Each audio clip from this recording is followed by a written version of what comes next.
এটা কিন্তু একদম 100% একটা ভদ্র মশা। এর লার্ভাগুলি এবং উৎপত্তি স্থল কিন্তু ভদ্র এলাকাতেই বেশি হয়। এই রোগ সম্বন্ধে ধারণা আছে তো? আপনাদের আব্বু আম্মুকে বলতে হবে তো, আপনাদের কোয়ার্টার এত পরিষ্কার কেন? নিজেরাই পরিষ্কার করবা, স্বাস্থ্যশ্রম দিয়ে নিজেরাই ক্লিন রাখবা। কার মধ্যে বসবাস করেন দেখায় আমাকে চিনেন কি? এই দেখেন ডেঙ্গু আর চিকুনগুনিয়া লার্ভা। ওই দেখেন দেখে চোখে পড়তেছে। ওনাকে সাথে নিয়ে আমরা বেসমেন্টে গিয়েছি। উনি নিজে চোখে যা দেখেছে উনি নিজেই বলবেন, কারণ এটা ওনার জন্যই সবচেয়ে ক্ষতিকারক। বলেন, আপনি বলেন। বেসমেন্টের নিচে আপনার এই গাড়ি পার্কিং এর পানি জমা আছে এবং সেখানে আমাদের এই মাননীয় প্রতিমন্ত্রী মহোদয়ের সাথে যে টিম আসছে তারা পরীক্ষা করে দেখছে যে ডেঙ্গু এবং চিকুনগুনিয়ার যে জীবাণু থাকে লার্ভাটা ওখানে দেখা গেছে। আপনি নিজে দেখছেন? জি, আমি নিজের চোখে দেখছি। এটা কিন্তু একদম 100% একটা ভদ্র মশা। এর লার্ভাগুলি এবং উৎপত্তি স্থল কিন্তু ভদ্র এলাকাতেই বেশি হয়।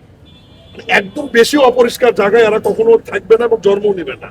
এরা স্বচ্ছ পানি এবং সেই পানিটি যদি 7 দিন 10 দিন থাকে, এরকম অবস্থাতে এই লার্ভাগুলি জন্ম নেয় এবং তারা টার্গেট করে মানুষকে, কারণ তারা মানুষের রক্ত ছাড়া তারা পরের প্রজন্মে যেতে পারে না এবং তারা অন্য জীবের রক্ত পানও করে না, শুধু মানুষকেই তারা টার্গেট করে।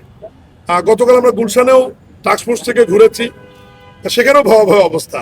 আমরা 7টি অ্যাপার্টমেন্টে গিয়েছি, এর মধ্যে আমরা 4টিতেই লার্ভার উৎপত্তি স্থল পেয়েছি এবং লার্ভা দেখেছি।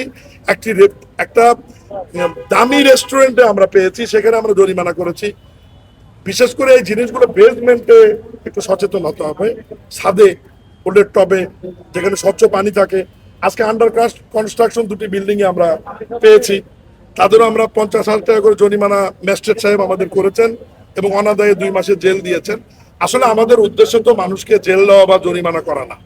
টাস্কফোর্সের পক্ষ থেকে, সিটি কর্পোরেশনের পক্ষ থেকে আমরা মানুষেরকে সচেতনতা বৃদ্ধি করছি, যাতে অন্তত পক্ষে ডেঙ্গু বা চিকুনগুনিয়ার যে মশা কামড় দিলে হবে আর উৎপত্তি স্থল যে জায়গাগুলি, এই জায়গাগুলো একটু সবাই জন্য অনুগ্রহ করে পরিষ্কার করে করছি। মানুষের মধ্যে তো কোনো সচেতনতা নাই।